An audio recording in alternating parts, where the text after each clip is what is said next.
Welcome back to the Havoc Rundown, your go-to show for everything robot combat. From the sparks of the cage to the heat of the draft boards, I'm Justin Hunter, robot fight fanatic, fantasy league lifer, and the kind of guy who believes that a drum kit is a viable robot controller. Tonight we're diving deep into the aftermath of the April 5th event, digging into some wild results, fantasy league shakeups, and talking with a guest who has quite literally danced his way through combat robotics. He's the mad genius behind Chubby Unicode, a creative force in the 3-pound scene, and someone who continues to blur the line between builder and performer. We're beyond hyped to welcome Tim Hebert to the rundown, but first let's meet the rest of the squad. Bot stats, fantasy scores, and chaotic trivia. He's a game master with the data to back it up. It's Ryan Hunter. Can't wait for this game. It's going to be so good. She knows every driver, every team, and every story behind the bot, our community connector, Ashley Beckman. Yeah, we're going to test my other skills tonight. And quirky questions, wild takes, and glorious unpredictability. He's our wild card, Thomas Carroll. Water in the ocean, it's free. I have 40,000 gallons. That is perfect. Tony will not be joining us tonight. We are very sad, but he will be back next time. But I do have a 5 in focus question from him for you. So he gave us one of those, so we will get to that when we get to it. But tonight's guest has stolen the show more than once at NHRL, not just with killer design, but with controllers that include a dance pad and a drum set. He's the mastermind behind Chubby Unicode, the flywheel flipper Pretty Fly, and part of the notorious Burbs Aren't Real team with bots like Pigeon and Goose. He's also the head of the Brandius Automation Lab, robotics educator, and all-around champion of weird and wonderful builds. Please welcome Tim Hebert to the show. Thanks for having me on, everybody. Awesome to have you on. We're so excited. Yeah, so we will get to the April event in a little bit and talk about the amazing experiment that you had that just went all kinds of right in a little bit. But we are first going to go into our favorite part of the room. It's Ryan's Game Corner.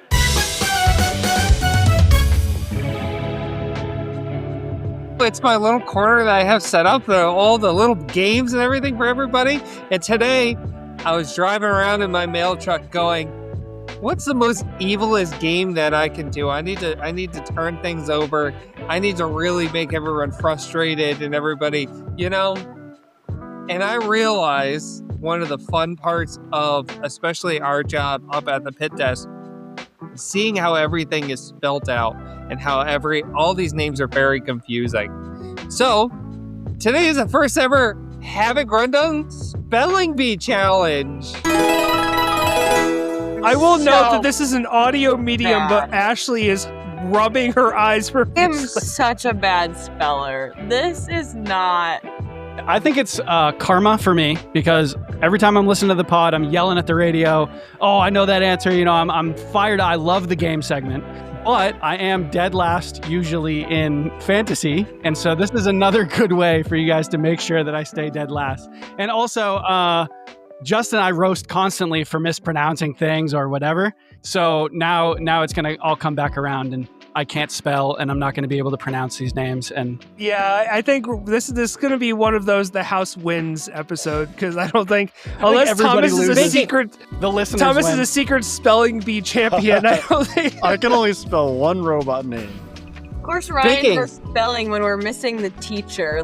Yep. Oh yeah, right. Yep. Well, the fun part of combat robotics is not everything's spelt the way it should. So there's that too, and a lot of these names are things that aren't spelt the way that they should. So, with that, here's how we're going to play it. I'm going to give each one of you a bot name and ask you to spell it out. If you misspell it, I'm going to put it to the class. The first one to ding and spell it out can steal the point. If neither the original speller nor the ding gets it, the house gets the point. Yeah, there it is. Okay, here we go. We were waiting for that part. All right. Win some out. Who would like to go first? I'm going to put my head in the chopping block. I'm going to go first. Okay, Justin, are you ready? Would you like No. Would you like a long name or a small name? Just randomize We it. get to Just give me. pick? It doesn't matter. RNG. RNG. Okay. Yeah, RNG. I am going to go. Actually, you know what? Give me a number between 1 and 16. No, RNG. 16. 16? Okay. Your bot. Phenomenon.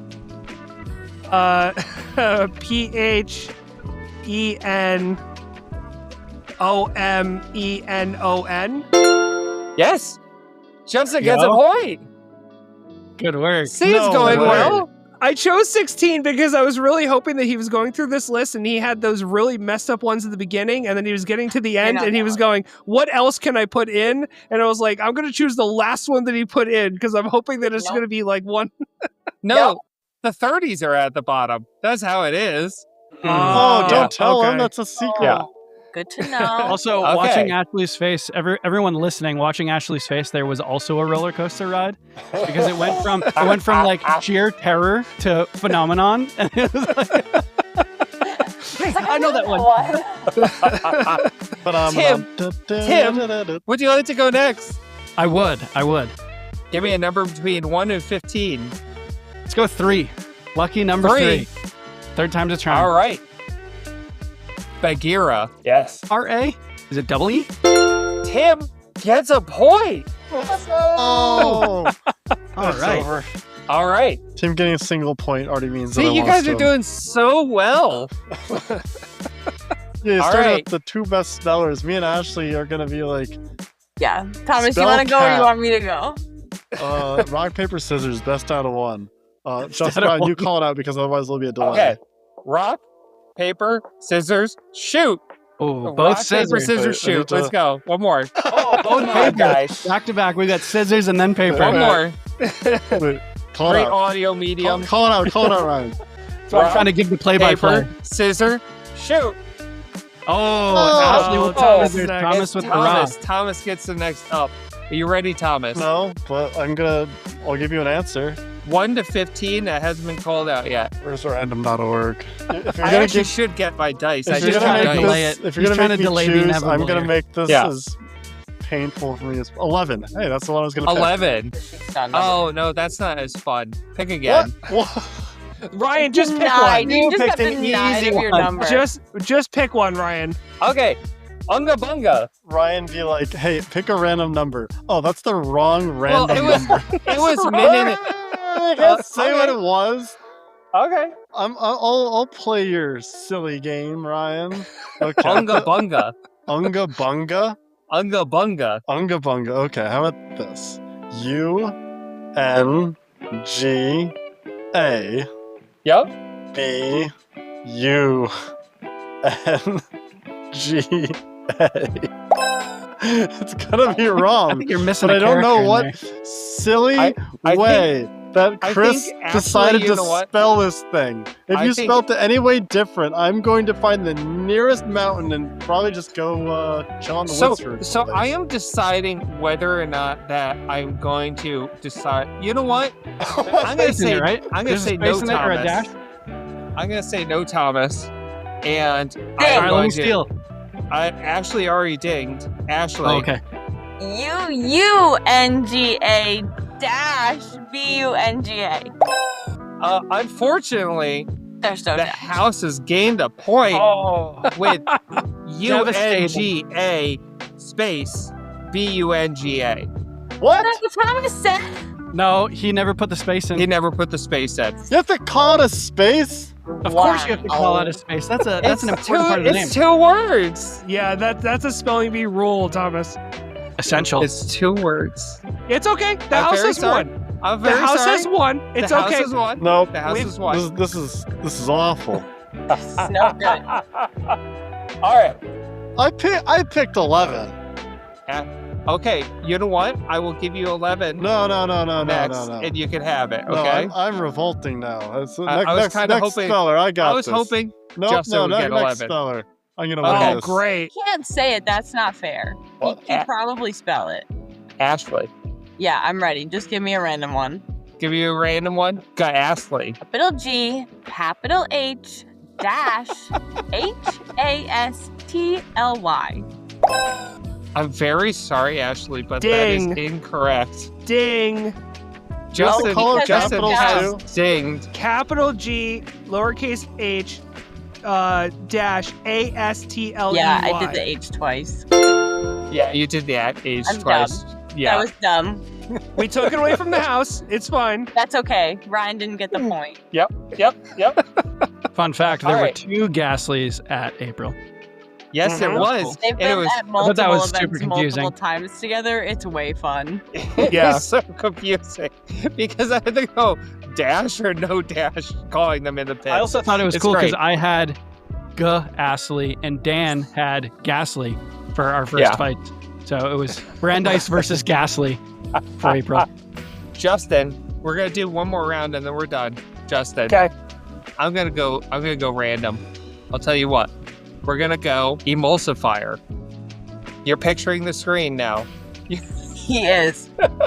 EM. Don't type it in. Don't cheat. I'm not. My hands Okay. are right here. Okay. EM. EMUL. SIFIER. Yes, Justin gets another Yes! point. Justin Literally is picturing the screen. Justin is a spelling bee champ. Okay. All right. That's what happens when you stare at True Finals for 12 hours.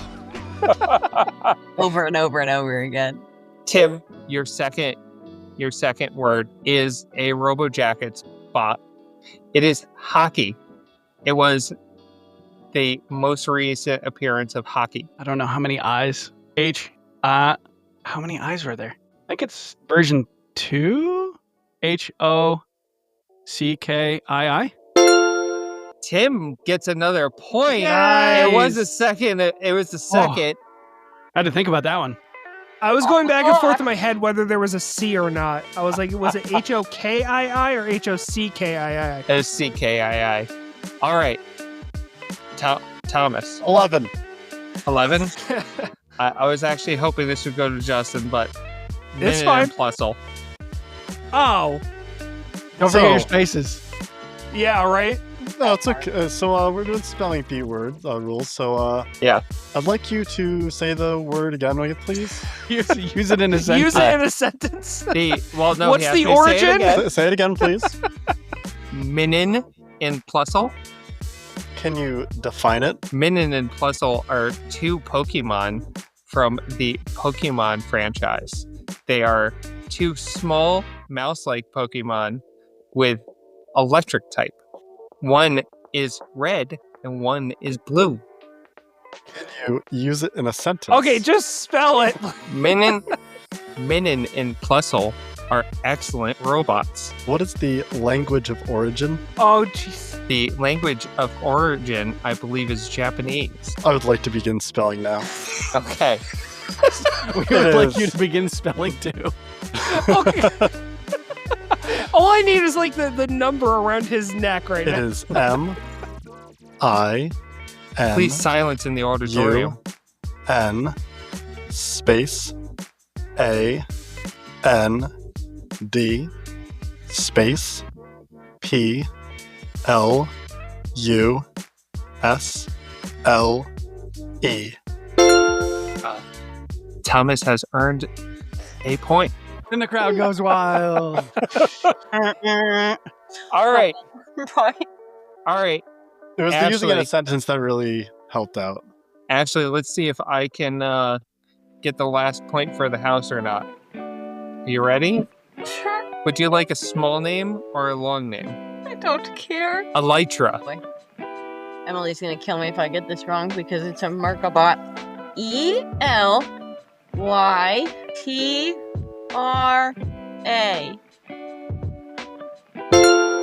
Ashley is correct Oh, and has earned another point. Congratulations. Take that, house. Yeah, Oh, I thought I look. forgot a letter and I was like, I screwed that up.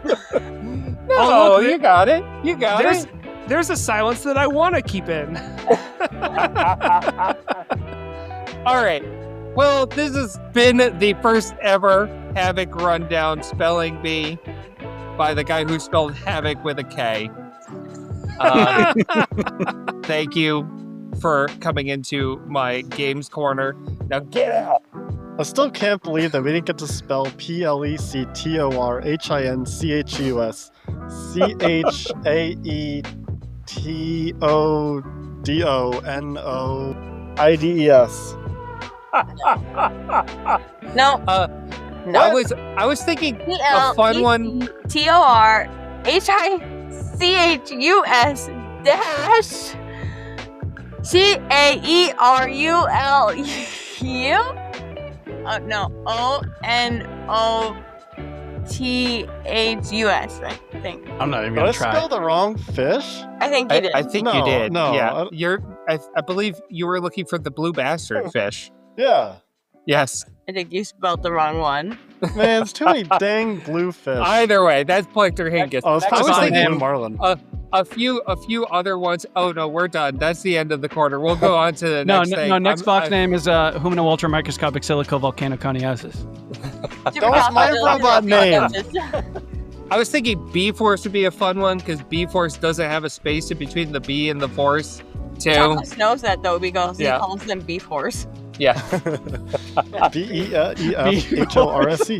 That's how you spell That would actually be a pretty funny bot if in they the just YouTube channel, did too. beef space. There is B drill, which is B dash drill. So that's what he's fucking. Spam this Probably would've horse spelled it to like a help Pokemon and B-Force. been in trouble. Yeah. Okay, so that was the end of that. Now we are going to go into the April 5th event recap. Of course, our last event was on April 5th, 2025. Our next event is going to be May 3rd. But for the April 5th event, we had over 150 bots, 3 weight classes, and just some amazing fights that happened. The champions in each round was, of course, Chainsaw Kitty taking 3, Cherry taking 12s, and Anxiety winning the 30s. So it was an amazing fight. And I think the first thing that I want to talk about is the Chainsaw Kitty win, because that is something that Kasaya has been working at for a very, very, very long time. And that was probably one of the Ashley, I don't want to make you relive it again, but that is the hardest I have ever cried when someone has won a championship. I was going to say, I think that's one of the down. most emotional moments that we have ever had in the sport was her winning the 30s. So I don't think there was a dry eye in the house, and it was just one of those moments that we do this sport for. It's literally like a culmination of everything that we love about this sport all coming together at once. So that is the first thing I wanted to talk about, and everyone's feelings on that, because Kazaya has been working at this for a very long time and deserved it 100 times, 100-fold. So I mean, Chainsaw Kitty is literally one of the top beetles in the whole entire world, even before it won a dumpster. And Kazaya has been working at it. I was trying to get the 12-pound fight downstairs for their championship, and I'm sitting there choked up, like standing in the middle of the pits. Like I had to put on a sort of mean face to make sure everybody keeps going to get downstairs, but I can't because I'm watching Kazaya finally win her dumpster. yeah, Such a good moment. I wish it was easier for new builders to have a full understanding of the whole backstory of all of that, because that, like you said, it was a long time coming. It's not like, just winning that one event. That was a straw on the camel's back situation. That's why everybody was so excited and emotional in that moment. It was just so cool to see that finally work out, and to hear afterwards, because I was saying that there were a handful of things she was considering changing and didn't, and back and forth, and then finally bit the bullet and did like a almost full redesign, and it worked. And as a builder how scary that is, of this upgrade might be a downgrade, you might be sending yourself back, there's all these growing pain potential problems, and it actually worked, and the whole thing worked, and it's just so cool. That whole thing coming together the way that it did is awesome. Yeah, and for her to go 7-0 across the entire day is just something that not a lot of people have the ability to do. And so to see all of that work all come in and tell that story through the entire day. I'm still getting emotional because of how proud I am of her. It's just 100% earned and deserved, and it's scary to think that kitty is now going to be in world championships because like she's 100% a force to be reckoned with. Like there was even combo today where like Glenn was like, she barely even like I didn't get any hits on her. Like she was on top of me the entire time. Like,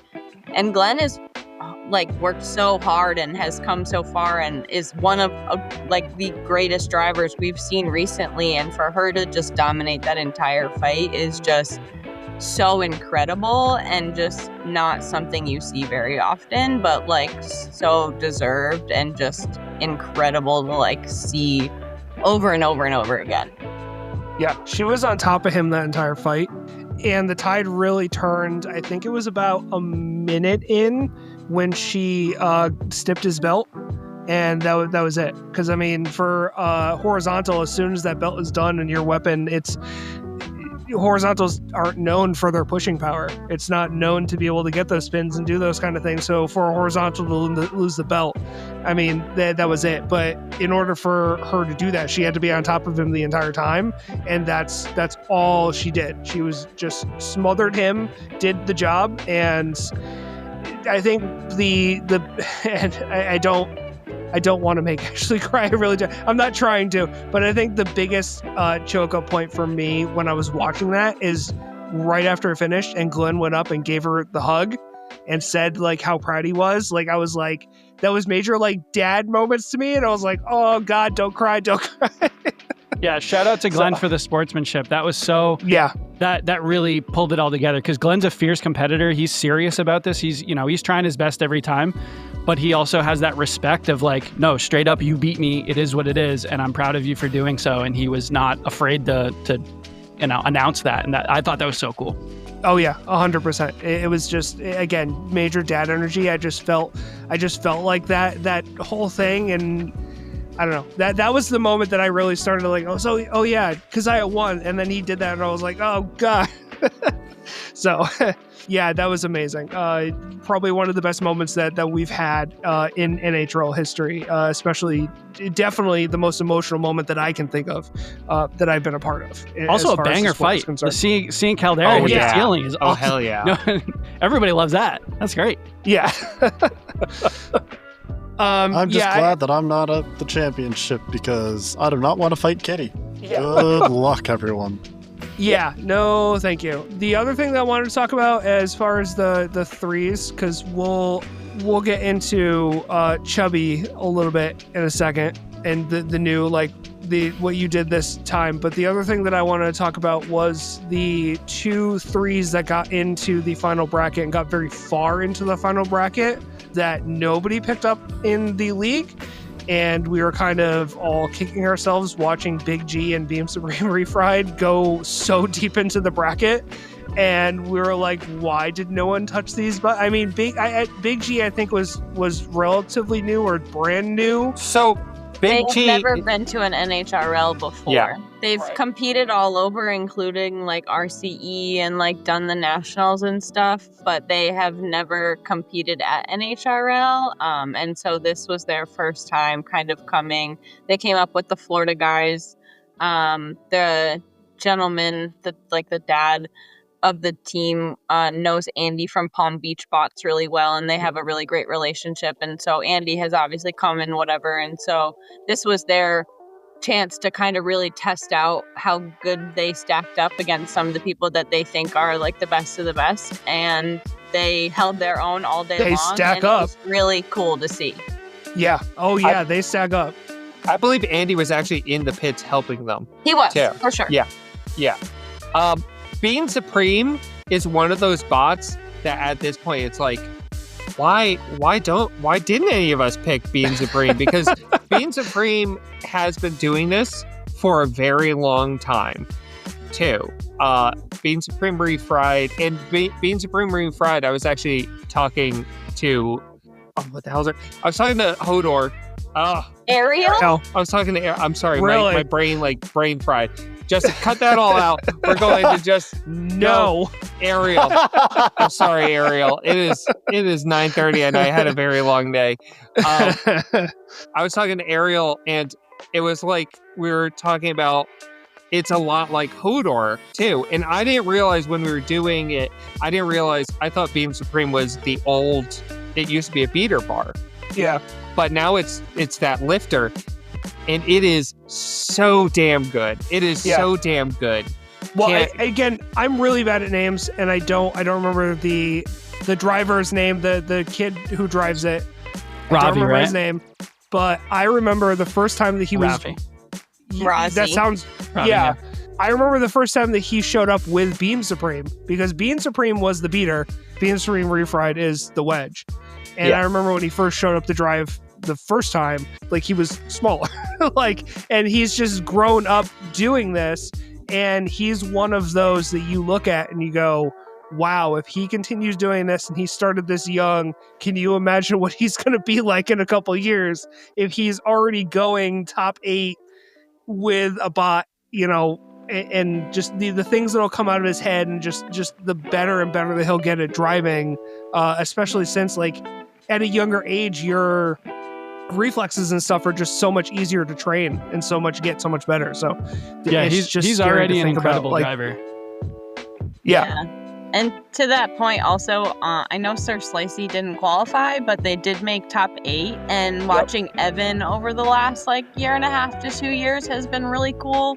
Everything from starting with Sir Spinny, and then I remember when Boxomania came up last year, and it was Sir Slicey, and I talked to their dad and stuff, and I'm like, Sal, what? And then I saw what Sir Slicey was, and I was like, wow, that is really cool. I'm super excited to see how this does. And Evan has just progressed and gotten so good at picking his shots and really kind of realizing what is important in a fight. And so to see them make top 8 along with Razi, and it's so cool to just see the kids of the sport start to kind of grow up and progress and to get better, and it's awesome.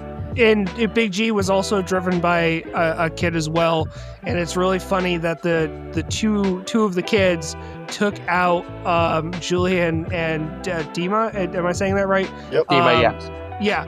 Took out Turbofina Mako. Sir Slicey took out a TO'd Mako, and Big G wanted JD over Turbofina, 2 serious names in the 3 pounds. They just trounced them and continued on into the bracket. That's just insane. So it's really cool seeing the next generation of builders and what they're going to bring, and how scary they're going to be in the cage.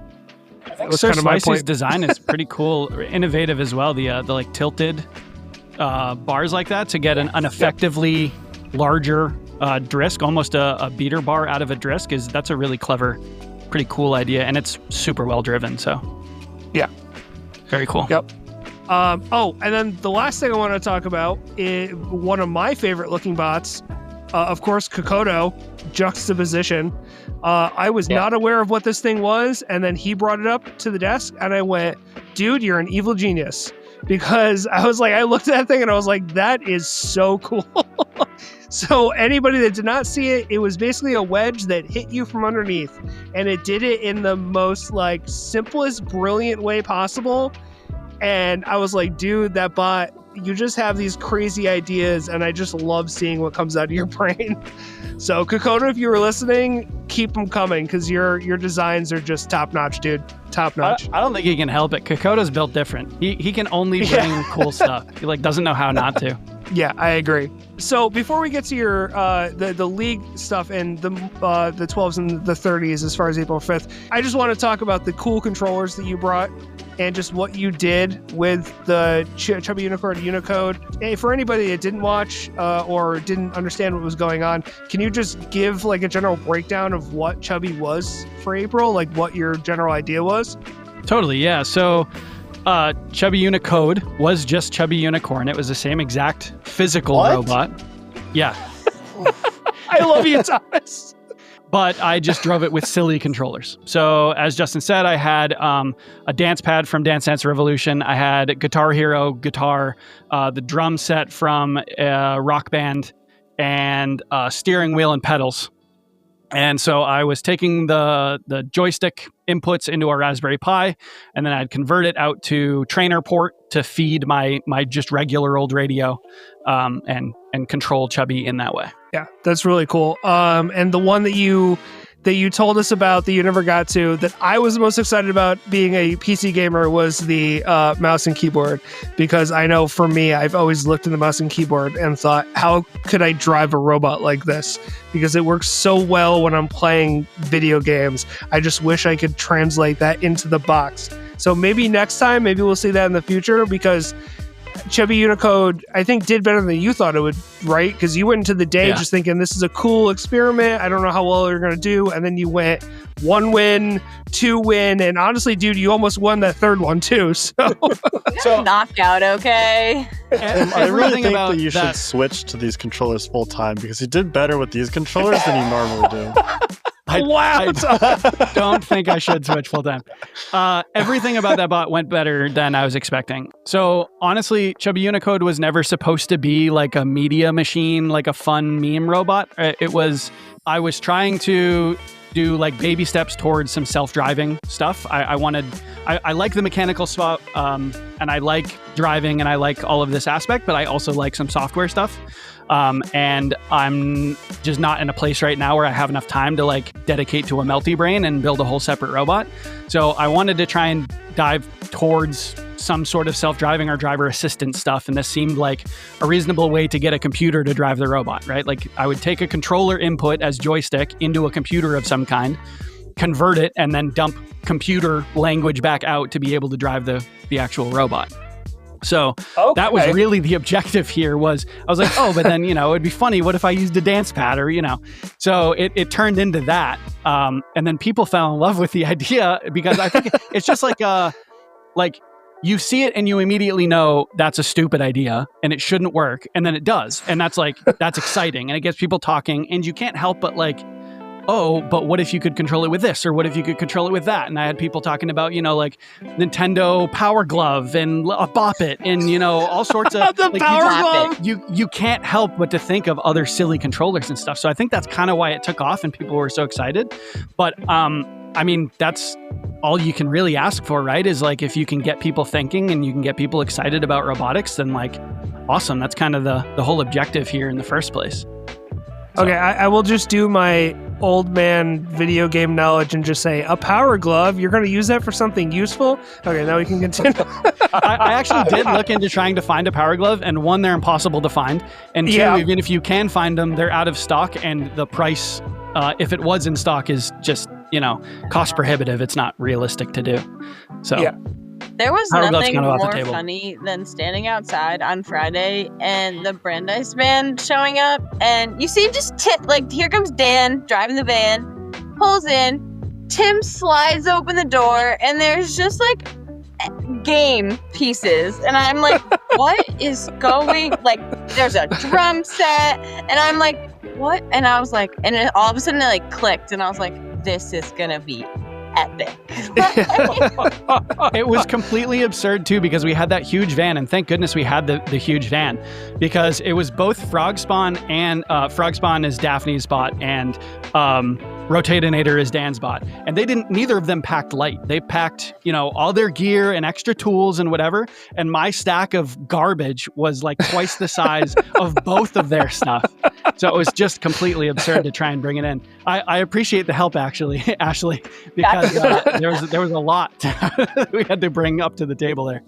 Have you considered like open sourcing the program that you wrote so that way other people can also do silly things? Yeah, it is open. There were some folks who came over and were excited to do some other silly stuff.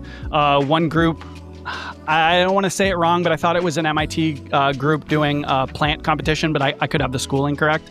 And they got some sort of weight bonus for using a dance pad. So they wanted to make this crazy like ring spinner, melty, shuffler, bristle, wild thing that was going to be like 2.5 pounds in a plastic ant class or something. So yeah, it's all online right now. It's on my GitHub. Awesome. If anybody wants it, hit me up on Discord or whatever. I can shoot you a link. Probably throw a link somewhere. Yeah, totally. Yeah, if you give me a link, I can throw up a link with the episode. Yeah, I will give you the warning that the Raspberry Pi is a little temperamental, and you have to use something earlier than a Pi 5 because they broke the library that I'm using for GPIO timing and stuff. New version of this, I'm probably going to run on an Arduino and have it fed from just a regular old laptop, so I don't have all sorts of power issues like I've had. But I mean, that'll be all open as well. So you just very cool. Gotta wait for me to feel like doing that. Now you had to find the smallest way of doing it and the most obscenely large way of doing it. Like I'm talking like full arcade cabinet, but not just a regular arcade cabinet, like one of the ride-on motorcycle ones. No, you're thinking too small, Ryan. Make it be forklifted in. You know the Star Wars battle pods? Oh This yes. is quad racing. Duck hunt gun. Just thinking about a duck hunt gun. The problem is I have no idea how I would get it to actually do any sort of. So the way they work on a real TV is it flashes the screen and has the scan lines, and so it can figure out based on timing where you were pointing. But I don't know how I would get it to give me any actual information for just pointing at the robot. So I really wanted to do that one, but I just couldn't think of how to even get it to function. Yeah. Maybe I could get a TV that actually flashes the scan lines and I just shoot the TV as a control. That would be pretty funny. The only thing I can think is just to ask your opponent if you could put some kind of thing, sticker or something on their bot that you can, I don't know, it's just like an IR. All sorts I think it would be fun to do microphones in the stands. And have, the right side controls the speed of my weapon, the left side controls the speed of your weapon.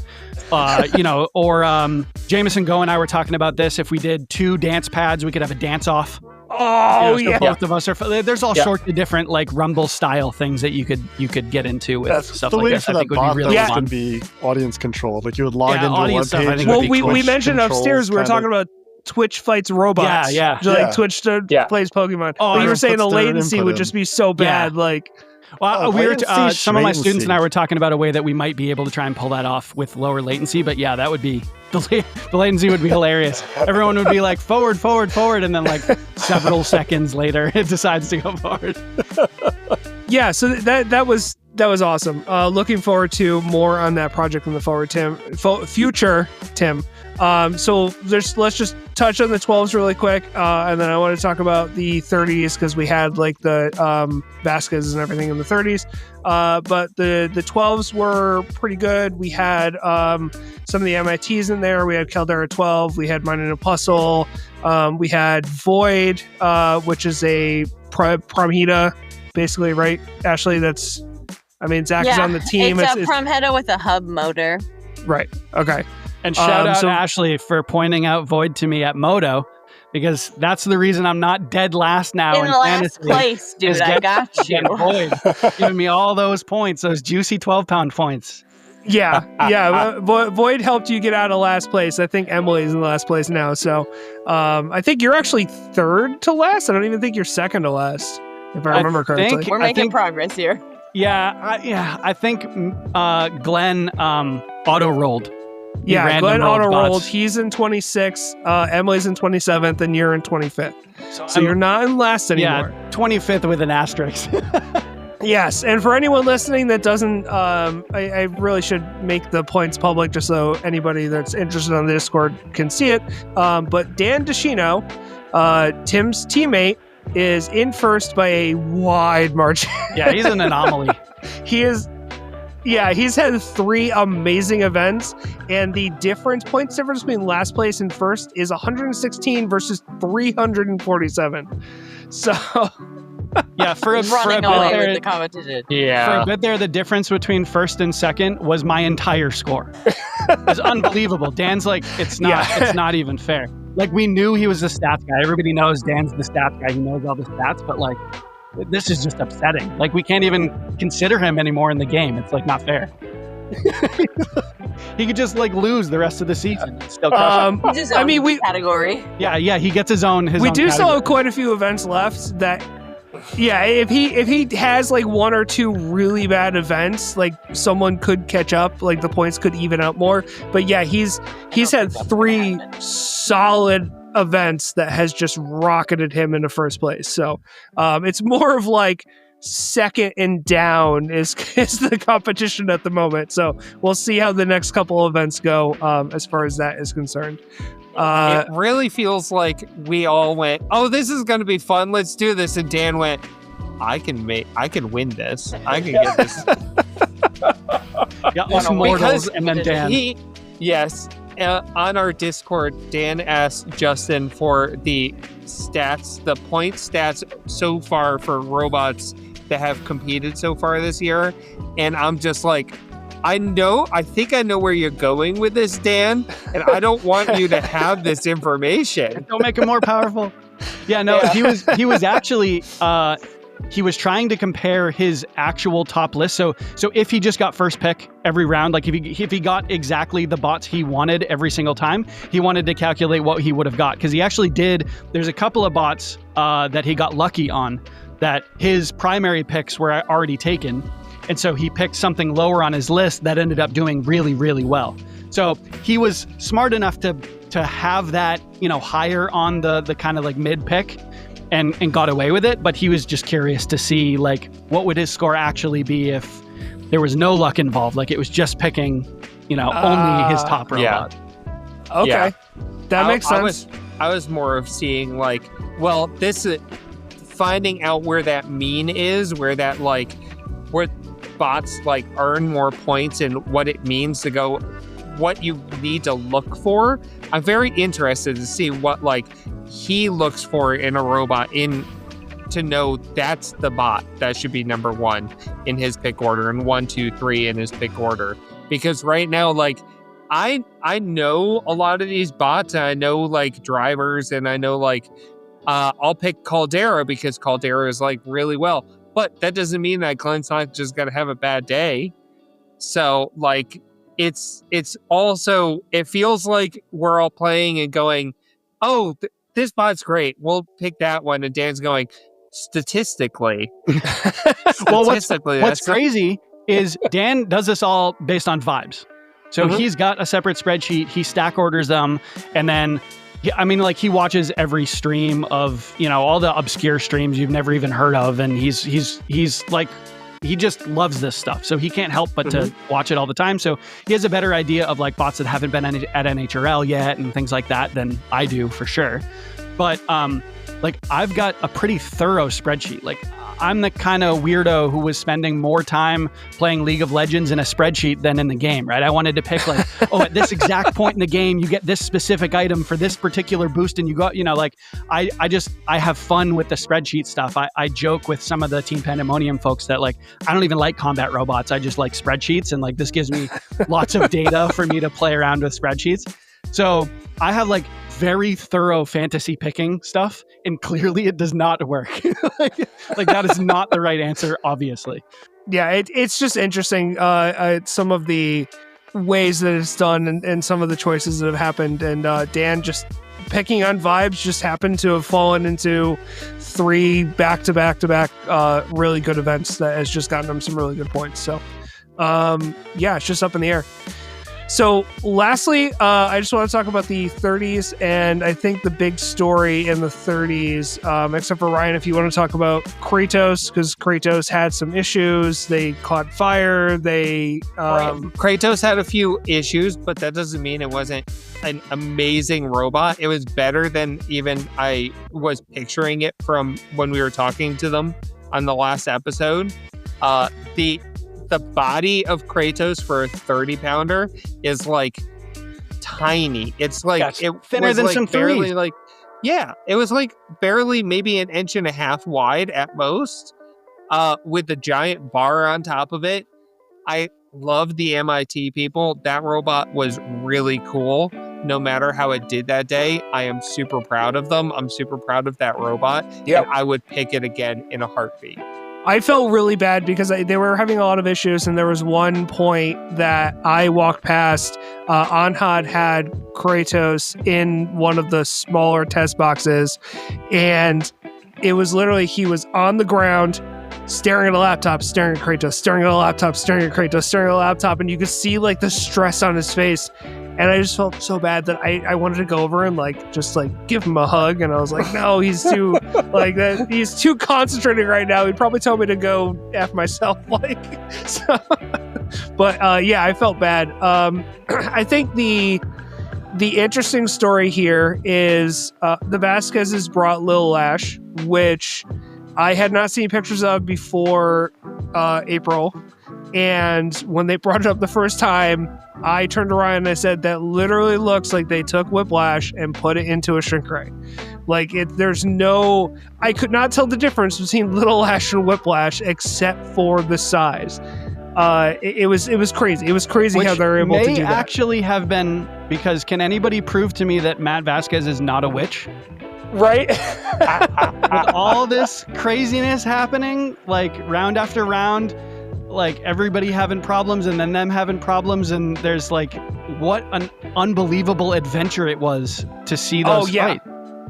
Yeah, that's what I want to talk about, because we go into the bracket and Lil Lash wins by forfeit because Kratos couldn't get the bot started correctly. And then they go into the next round and then Emperor couldn't get the bot started, so they win by forfeit there. And then they go into the end and they are winning by all accounts as far as I'm concerned in that final fight, and then they just died. And it was just the craziest rounds of like coincidences or whatever you want to call it, that just turned into just one of the weirdest 30-pound runs that I've ever seen a bot go through. And I kind of feel bad because you could see how much work they put into it, and they're from California, aren't they? Like, they traveled a long way to be here just to have just these weird one-off things happen where they weren't even able to run the bot most of the time. So I just feel really bad for the Vasquezes. They did make it to the final, so they will be at championships, and knowing how they work, Lil Lash is going to be a competitor in the finals and championships. So I can't wait to see that work. Okay, I'm feeling so bad for them too. Ban witchcraft?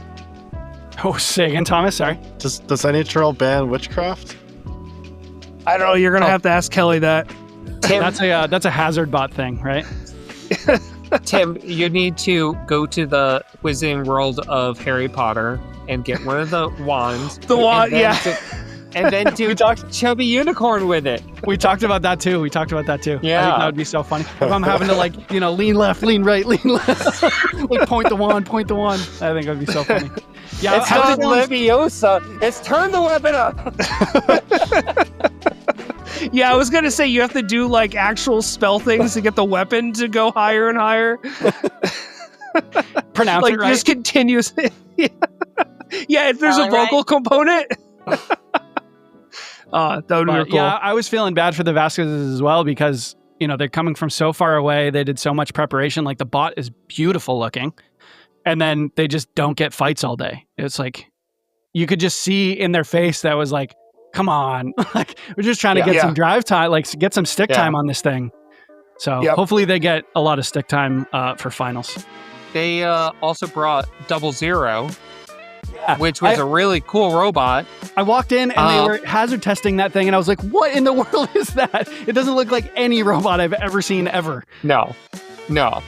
It was sick. I love that thing. And I especially saw it on their YouTube channel before they brought it. And I immediately, after I saw it on their YouTube channel, I was like, are they coming to the next event? Hell yes. I think the only issue with 00 watch against fights was that it just needed more power. I just felt like it was always getting stopped.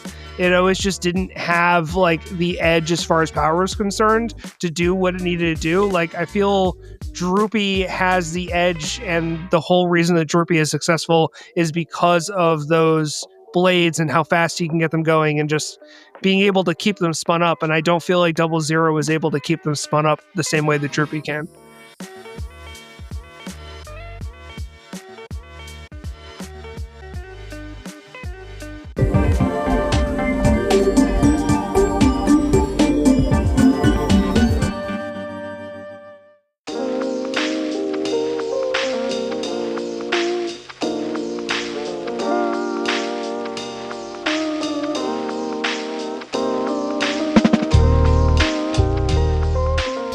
Hey there, bot fans! Are you ready to take your love for the Havoc Rundown to the next level? We've got a ton of ways for you to join the action and support the podcast you love. First, connect with us and fellow robot combat enthusiasts by joining our Discord. It's the perfect place to talk shop, share your favorite bot moments, and stay updated with the latest news and events. Make sure to follow us on Facebook to stay in the loop with episode updates, behind-the-scenes content, and community highlights. It's all happening right there. And if you want to show off your Havoc Rundown pride, check out our merch store on Bonfire. Right now, we've got the official Havoc Rundown logo tee waiting for you. Head to bonfire.com/Havoc-Rundown-T to grab yours today. But wait, there's more. You can also support us directly through our Buy Me a Coffee page at buymeacoffee.com/Havoc Rundown. Every contribution helps to keep the sparks flying and bring you more amazing content. And for the ultimate fans, don't miss our Patreon at patreon.com/Havoc Rundown. As a patron, you'll get exclusive access to bonus content like our Fantasy League drafts, D&D games, special interviews, and other exciting surprises. So what are you waiting for? Join the community, show your support, and keep the gears turning at the Havoc Rundown. We'll see you in the arena.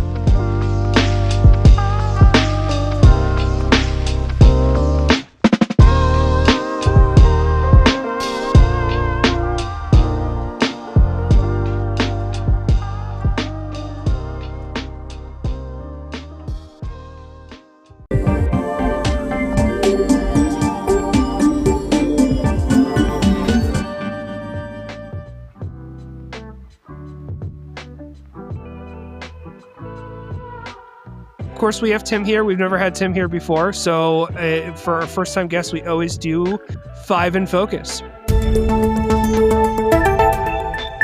which is our rapid fire deep dive where we hit our guests with 5 targeted questions. And we're going to get to know the man behind Chubby Unicode. First up, Ashley, I have your question first. Good. Tim's going to love my question first. This is going to be great. So, Tim, since many of your team members, and myself included, joke about how you're a last-minute builder, what is the most stressful time for you leading up to an event? And did you do more event prep, obviously, for the last event with Chubby Unicode? Yeah, so most stressful time is Friday night in the hotel room when my bot's still not put together yet. And I should be sleeping, but instead I'm working on this stupid robot again, which I do every time.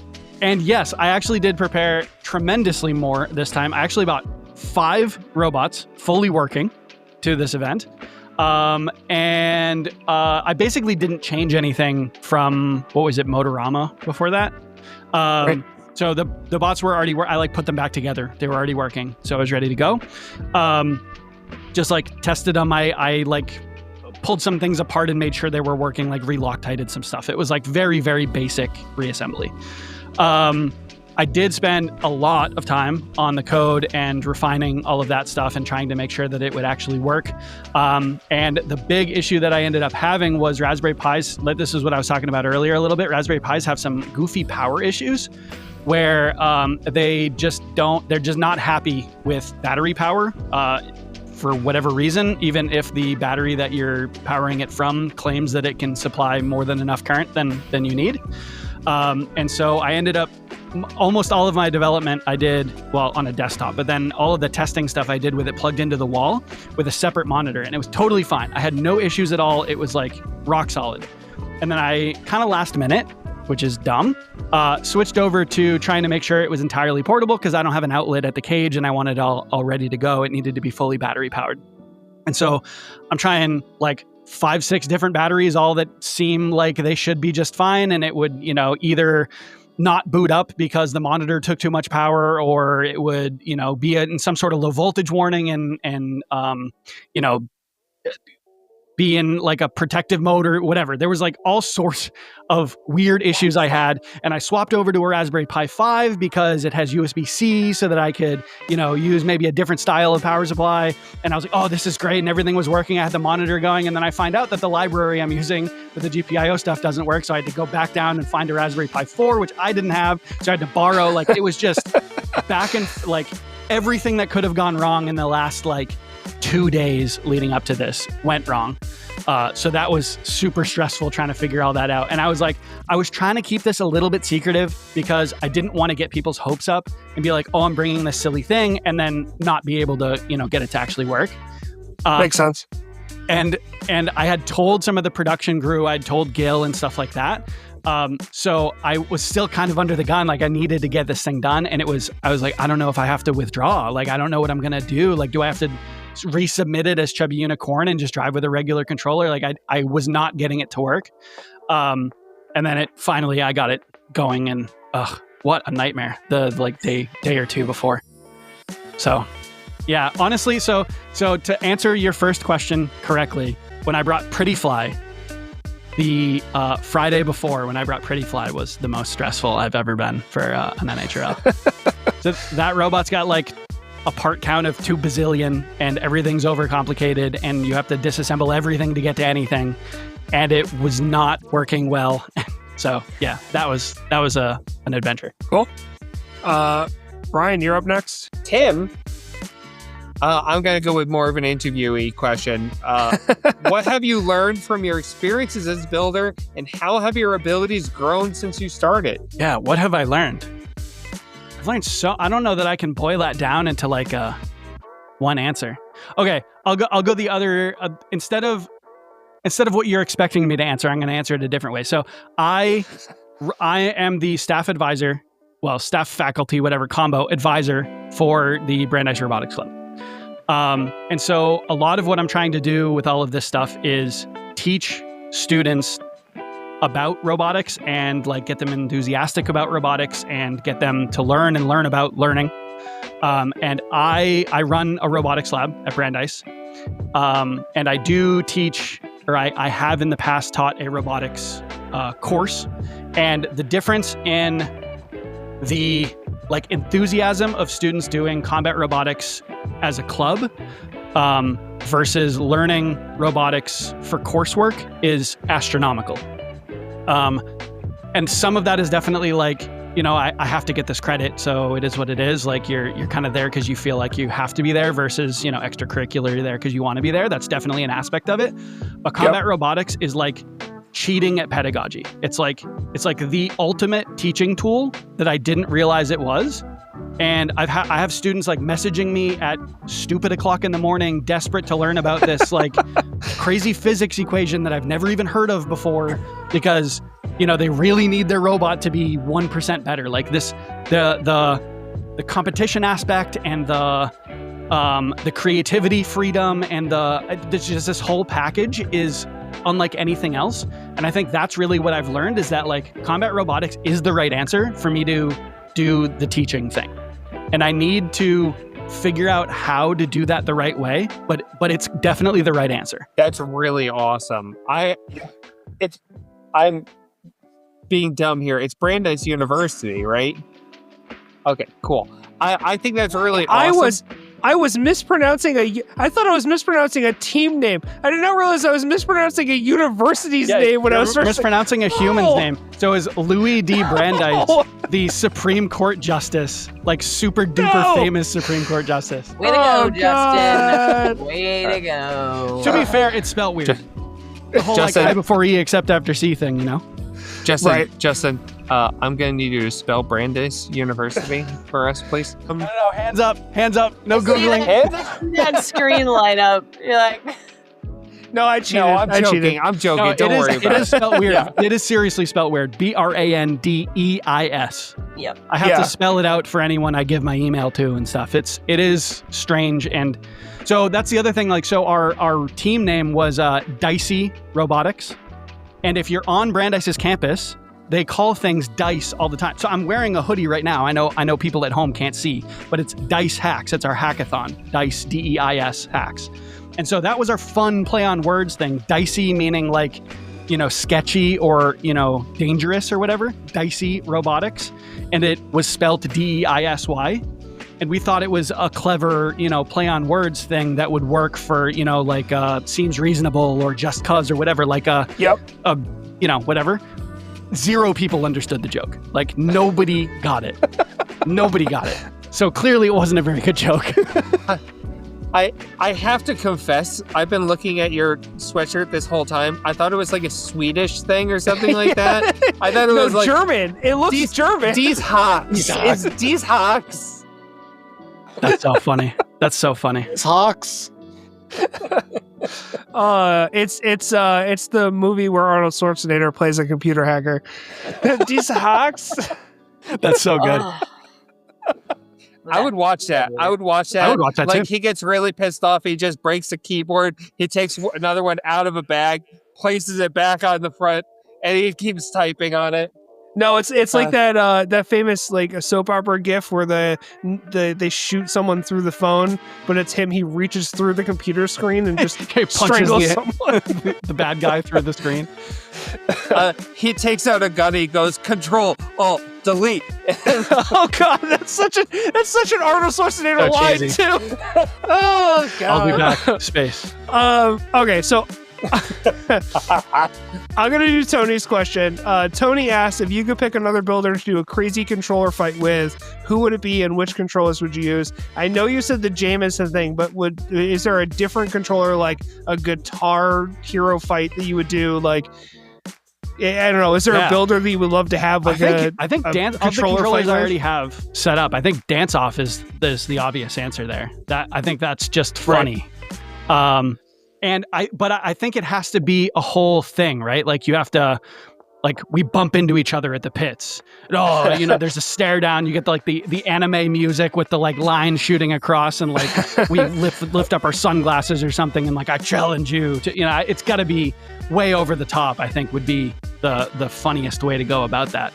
But with who though? Yeah. I feel obligated to say Jameson for two reasons. One, I was already in progress working on this whole silly controller thing with the intention to do like the self-driving stuff.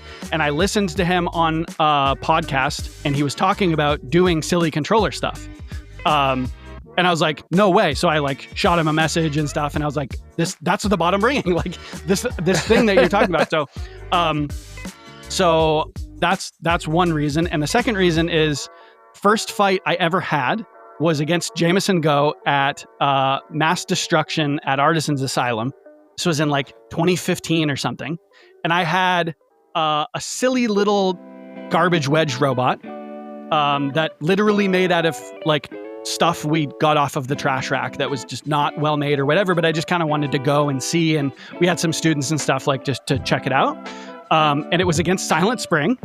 But so for everybody hearing that now, you're like, oh, you must have got trashed, which the answer is yes, I did get absolutely ruined by Silent Spring. However, at the time, Silent Spring was borderline joke robot.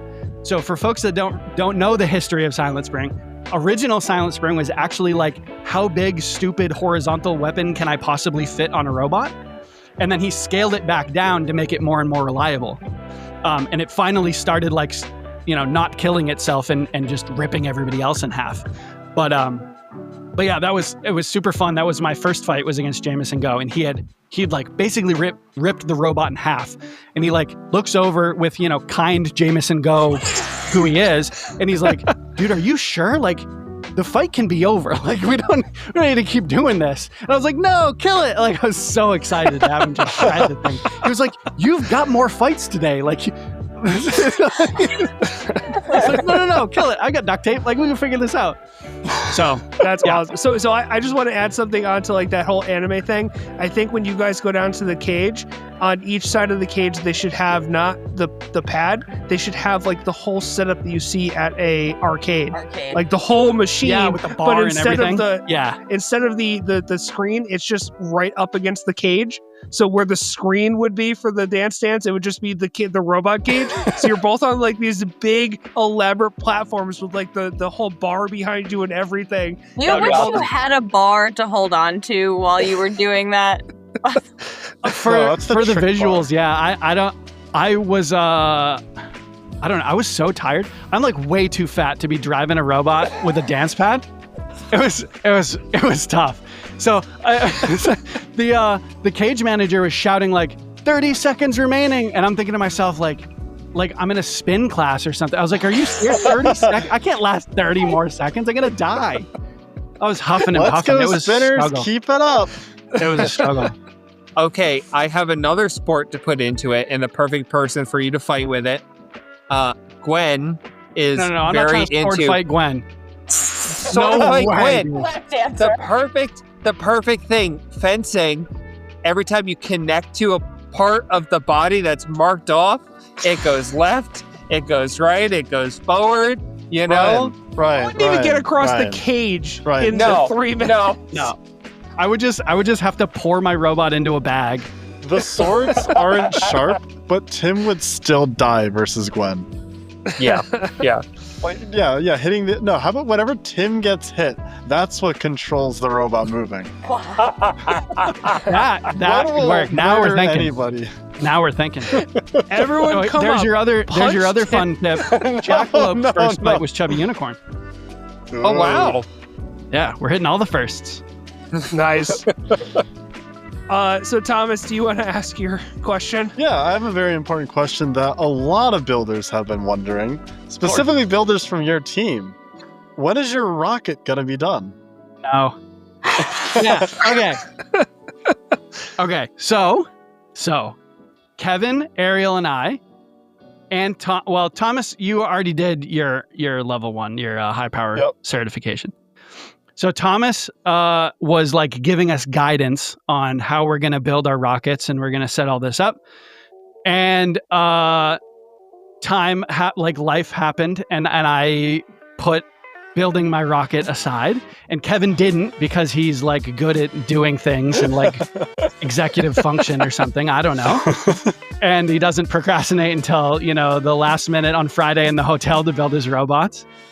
So, he got his done and then got his certification, and Ariel and I still have not. So now it's a race between Ariel and I on who's going to get their rocket done first. And Ariel's ahead because she's opened the box and taken the items out of the box. I have only opened the box, but I did order all the other like epoxy and things that I need. So in theory, I have like all the parts of a rocket, So that's something. By the To end of answer the your weekend? question, Thomas, I don't know, man. Before June when we have to launch them. So like 2 nights before. Yeah, how long does it take for epoxy to dry? There's your answer. So I've built there was a night launch, and you had to launch it during the day before you could launch it at night. And there was about an hour till sunset. So we drove to Hobby Lobby, and I built that thing in the back of the car with 5-minute epoxy. Oh. So You shouldn't tell me that, because I was that going to means say, you shouldn't have told Tim that 5-minute epoxy is this. 5 this minutes. would be really Now funny. Now Consider it's never going to be built. 5-10 minutes tops, no problem. consider him building it at the field. That would be so funny. That would be funny. Par for I don't the think I course. would get my level 1 successfully if I build it at the field, though. I mean, I don't know how those rules work. So You have to recover the rocket in functional order, or you don't it has get to be able to the cert. relaunch. okay. So if I recover it in multiple pieces, it doesn't count. Okay. Okay, so I have the last question. Mine's a little bit more interviewee. As you know, you probably heard episodes and heard Ashley criticize me for my interviewee questions. Your job interview. Here you go. Yes. So you brought so much personality and innovation to the sport through your bots, your control methods, even your team names. When people look back on your presence in NHRL years from now, what do you hope they remember you for?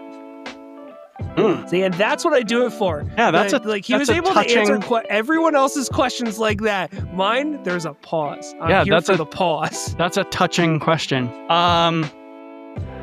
So I think it's on your Discord. You had asked something about, do you care more about the creativity aspect or the winning, like the competition aspect or the creativity aspect? Yep. And I think Corey's answer is the best answer. Like he summarized it better than I could even phrase it in my own head. And it's basically like the Too Long Didn't Read is like inspiring people to be excited about this stuff is the cool thing. So like I see, and I got lucky that I was introduced to a lot of robotic stuff when I was younger, and like I fell in love with it. And so I've been able to learn so much from all of this stuff. And my whole job, so Brandeis University is a liberal arts school, which until like very, very recently didn't even have an engineering program at all. And so a lot of the students that I work with have some sort of pre-built negative stigma on themselves of like, I can't do it. And I'm just like desperate to learn who taught them that and like why. Like how did that idea get into your head? Because I think they're wrong. That's like most of my job, honestly, is like telling people that that's just not the case. And like, we have resources to get you going with all of this kind of stuff. And this is true for anybody listening interested in combat robotics stuff too. Like, yes, it does look overwhelming and daunting. And like, there's a lot to learn. There's a ton to learn. That's actually a feature, not a bug. Like there's a whole bunch of things here that you can get into, and you can take baby steps and get there. But you can also dive like super, super deep. And it's like, what do they call that? Low floor, high ceiling, which is like the best thing ever, right? Like you can start with a kit robot with documentation and get a bunch of help from lots of helpful people in this community and get yourself going pretty quickly. But then also you can shoot for the moon. Like there's so much ridiculous stuff that you can get all the way into. So yeah, I don't know. I think the thing I would like to be remembered in all of this for is like being inspiring to it. Like if people got into this because they saw one of my silly shorts, or they saw that my rainbow glitter covered robot, won a fight, and they think that's neat, that's the answer. Like if someone gets inspired by this, then I did my job. Okay. Awesome. That resonates hard. Yeah, so I keep on meaning I wanted to do one of those a day, and I've kind of slacked on that because I've gotten a new job and it's been a headache. But yeah, if anybody wants to know what Tim is talking about as far as that, I opened a channel on our Discord called Roundtable, right? Yeah. And basically my whole concept was asking just a question a day, just a discussion thing. And the one that we had was, would you rather be known for creativity or win rate? And yeah, that was basically the kind of gist that Tim's talking about is, Corey just had this amazing post kind of breaking down exactly what Tim was saying. So yeah, very cool. So that was our 5 in focus. So before we wrap up, we usually do a mailbag. As I mentioned, mailbag's a little quiet, aka I forgot to put up the mailbag question. Don't you just hate when the postal workers forget the mail? Yes. So we're going to blame Ryan. The postal worker forgot the mail this time. Actually, I think we're going to make this Ryan's job moving forward because it just fits so well.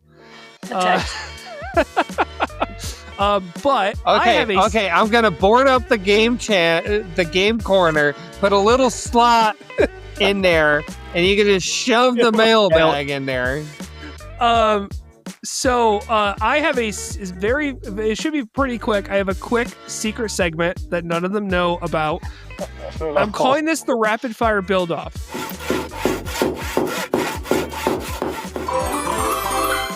And the way this is going to work is we're going to have 2 rounds. It's going to be Thomas versus Ashley and then Ryan versus Tim. And then the winner of each of those rounds is going to face each other. And how this is going to work is I have 2 randomized words for each of you, and you're going to have 30 seconds to take those randomized words and give me a bot concept using those words. And then I'm going to choose the one that I like the best, and they're going to win that round and go on to the finals. Thomas built an airbag bot. This is not fair. We could do a whole all of my ideas are bad ideas. I got this in the bag. We could do a whole Jackbox for combat robots with all of you guys' game ideas. That would be so fun.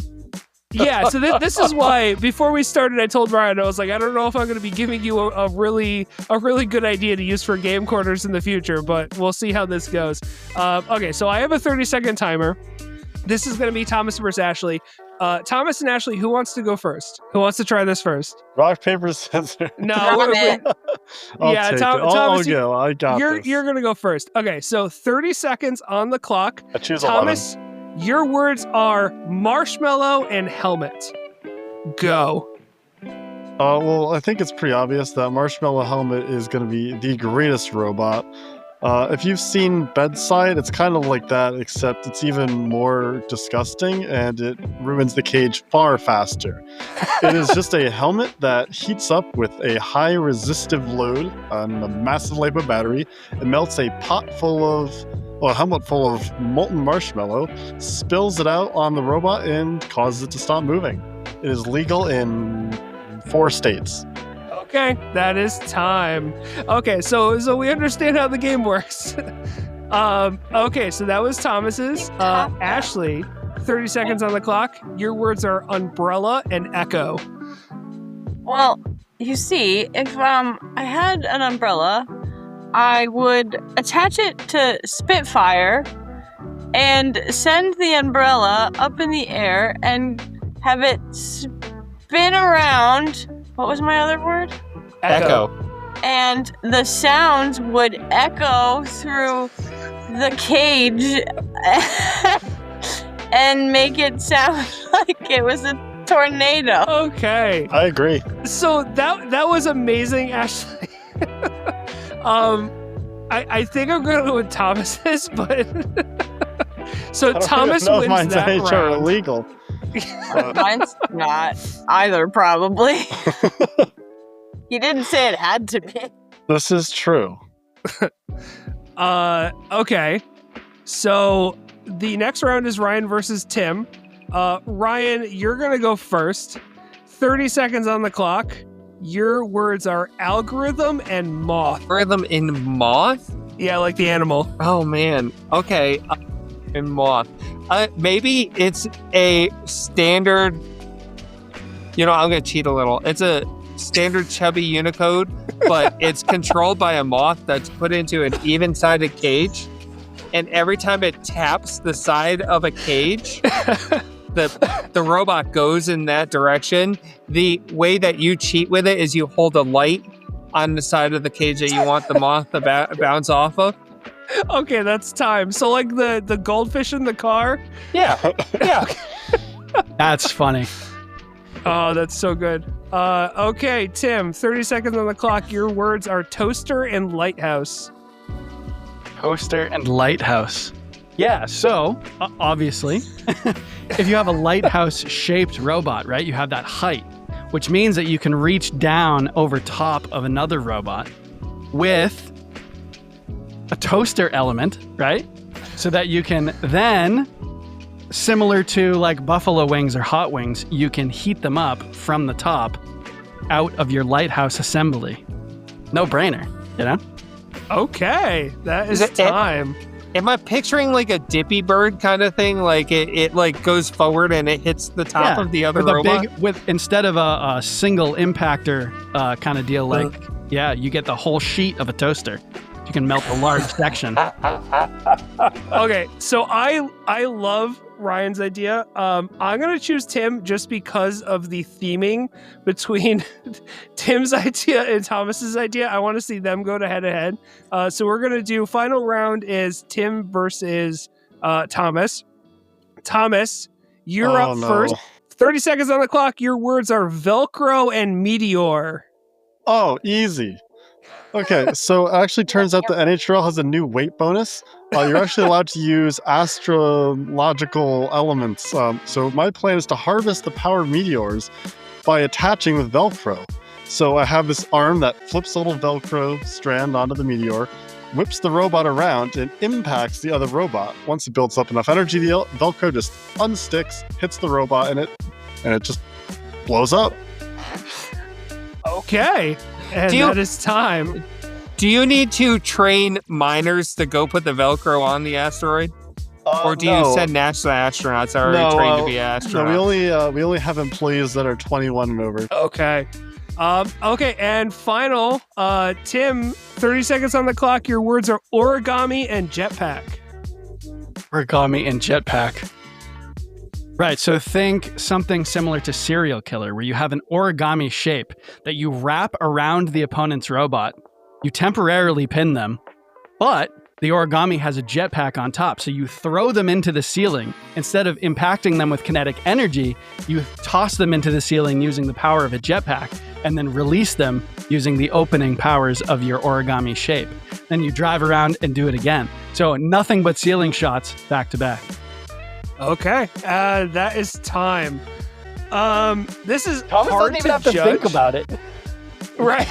This is already an idea he had. He just had to pull out his little notebook of robot ideas and go like, Hey, don't you tell look up people about my table little of meteor idea and of Velcro. Oh yeah, that one that robot I already notebooks? thought of. So, Make you sure you just tell had- them about my notebook robot that gives 1,000 paper cuts. Wow. Yeah, I think, Thomas, I'm going to give you the win on this one just because you seem to have the Rolodex of these bots in your head. So we're going to make you the champion. So the next time that we play this, you're going to be having to protect your spot as champion of Have you ever the seen round-off people zone. set a treadmill to like 30 miles an hour and then just jump on it? Yes. When you throw two words at my brain, it's just that. They get thrown against the wall and they combine themselves. What an analogy. Oh my goodness. Oh, God. The Thomas. results is well for you to deserved, Thomas. decide. Oh, okay, that is wonderful. So we want to thank Tim for being on. Tim, huge thanks to you. That's going to do it for this episode. But Tim, wonderful you being on, us, asking a question, hearing about what made Chubby Unicode become a thing in your background and just learning a little bit about you. So thank you so much for being on the podcast. Thank you guys so much for having me. I had a blast playing these games. Cool. See, Tim, you got to be on the games episode. Yeah, there yeah. you go. Perfect. We're down in his favorite. So big love to Ryan Thomas, Tony wasn't here, and Ashley for bringing the chaos and clarity every episode. And to you, our listeners, thank you for riding with us through another night of strategy, sparks, and sabotage. If you liked what you heard, do us a favor, share this episode with your friends, your fantasy league rivals, and your local bot builders, and maybe your questionable friends as well. Whoever you want, just share the episode. The more the listens, the merrier. You can find all of our links, merch, socials, and bonus content on linktr.ee/Havoc Rundown. That is our link tree that has everything Havoc Rundown on it. That is, again, linktr.ee/Havoc Rundown. Hit that follow, drop us a rating, and tag us when you're watching fights. We'd love to hear from you. Until next time, keep building, keep battling, keep gaming, and we'll see you in the box. Everyone say goodbye. I'm going to share this with you, Thomas. Why You're don't my you just get up questionable and friend. dance, man?